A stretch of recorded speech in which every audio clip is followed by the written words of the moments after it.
आपण साधा litmus paper जर बुडवला तर त्याच्या रंगामध्ये कोणताही बदल होतो का? होतो का? नाही.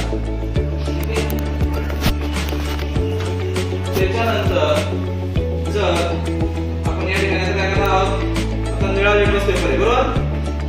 या निळा लिटमस पेपरला जर आपण त्या लिंबाच्या म्हणजे सायट्रिक ऍसिड मध्ये जर बुडवलं आपण,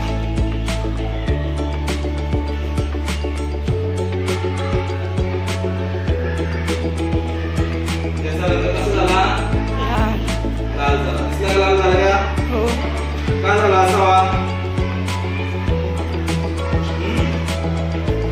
का झालं असेल? बघा आता हे सायट्रिक ऍसिड आहे, लिंबाचं रस काढला आपण, निळाचं लाल झालं, तर तो लालच राहिला. तर याचा जो पीएच आहे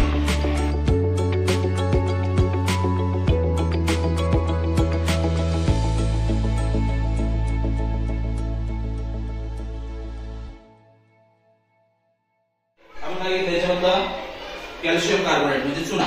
लक्षात. आता चुन्यामध्ये आपण काय केलं, डायल्यूट केलं, स्टील केलं, हलवलं.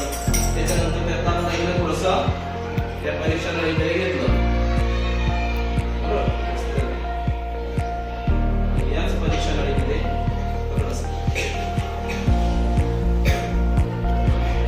याच्यावर वेगवेगळे रंगाचे रंग दिले. ते रंग काय करतात, त्याचा पीएच दर्शवतात. इथं बघा 4.0 पीएच, 4 पासून तर 11 पर्यंत पीएच आहे. सामू, त्याला सामू म्हणतो पाण्याचं पीएच. तर हे काय युनिव्हर्सल इंडिकेटर सोल्युशन आहे. याचा आपण काय करू, 1-2 थेंब याच्यात टाकू. आणि हे काय आहे, आम्लरी आहे. आता एक लक्षात घ्या, इथे 7.0 पाण्याचा जो काही पीएच आहे त्याच्या डावीकडे जेवढे दर्शवून येते सगळे आम्ल आहे, आम्लाने काढलेले पीएच. आणि उजवीकडे जे आहेत ते काय, आम्लरीचे पीएच. आता काय करू आपण, याच्यातलं एक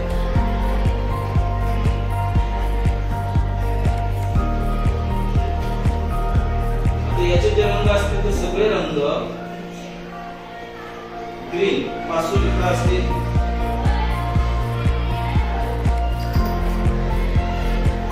असेंद्रिय.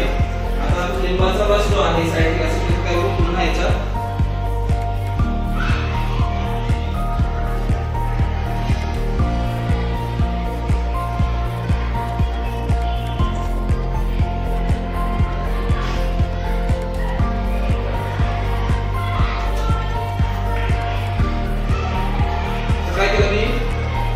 लिंबाचा रस याच्यामध्ये. आता या लिंबाचा रस म्हणजे हा काय आहे, आम्ल आहे बरोबर, ऍसिड आहे. कोणता ऍसिड आहे, सायट्रिक ऍसिड. याच्यामध्ये आपण काय केलं होता, आता तो रंग मगाशी ग्रीन झाला होता बरोबर, हिरवा.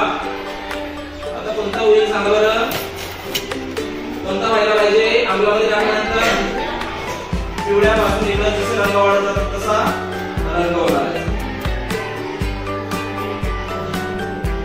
रंग झाला लाल रंग.